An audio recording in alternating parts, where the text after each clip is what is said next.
Halo Sobat Gaspol. Tradisi ekstrim di Indonesia.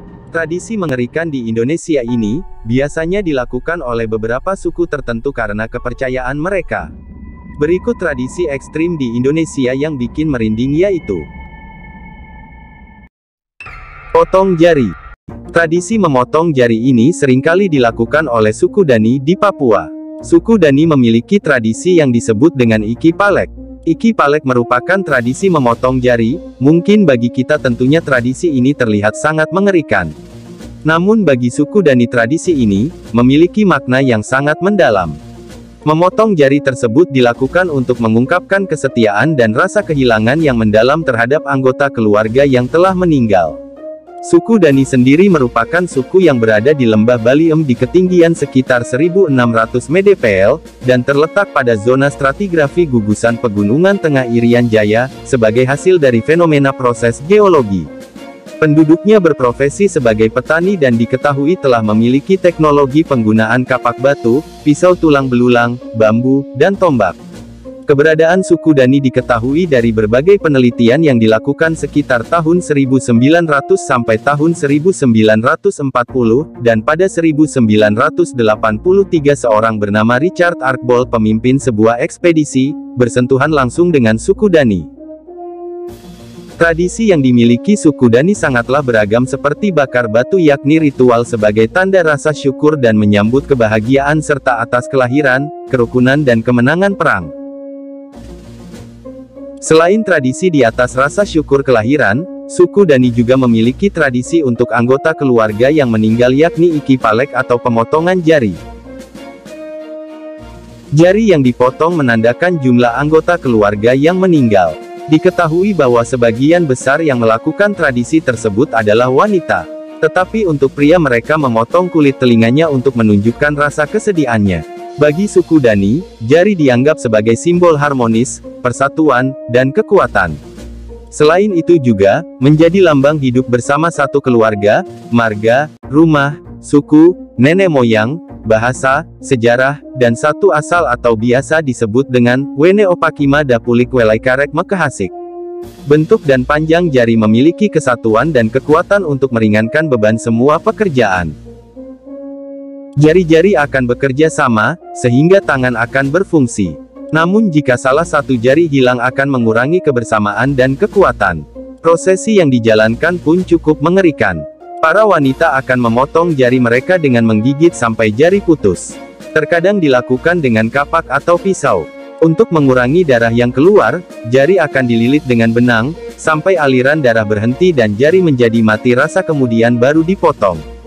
Sedangkan bagi laki-laki, mereka memotong daun telinga menggunakan bilah bambu yang tajam.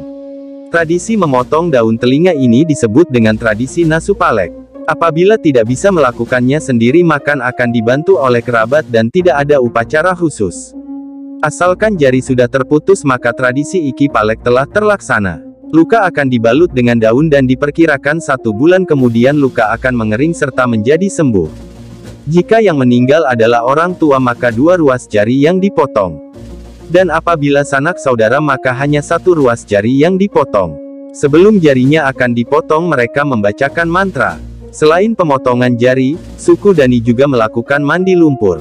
Itu dilakukan sebagai arti bahwa semua yang hidup juga akan kembali ke tanah. Selanjutnya tradisi yang sangat ekstrim dan menyeramkan yaitu mayat berjalan.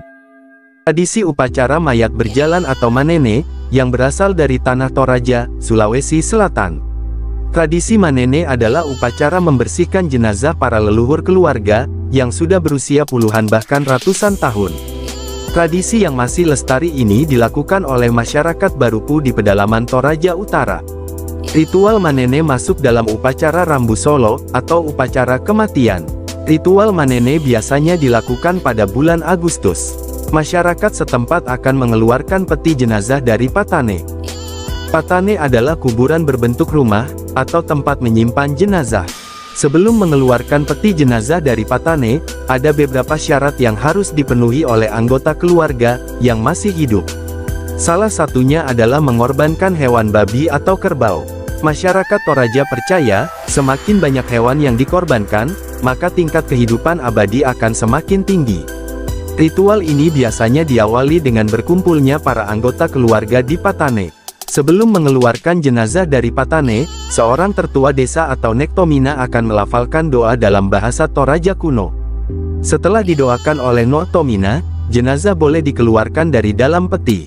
Kemudian jenazah tersebut dibersihkan dari debu maupun kotoran, dan pakaian yang digunakan oleh jenazah juga diganti dengan pakaian yang baru. Setelah jenazah dibersihkan dan pakaian sudah diganti dengan yang baru, jenazah tersebut dimasukkan ke peti jenazah yang baru. Setelah selesai, jenazah tidak langsung dimasukkan ke dalam Patane. Namun, anggota keluarga biasanya akan menjaga jenazah tersebut pada malam harinya. Keesokan harinya, pihak keluarga akan memotong hewan dan melakukan ibadah bersama. Setelah ibadah selesai terlaksana, kemudian peti jenazah tersebut dimasukkan kembali ke dalam Patane. Peti jenazah tersebut tidak boleh dibuka, sampai waktu pelaksanaan manene tiba dan anggota keluarganya telah menyiapkan hewan untuk dikurbankan.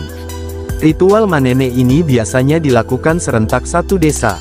Sehingga ritual ini berlangsung cukup lama, biasanya sampai dengan 1 minggu.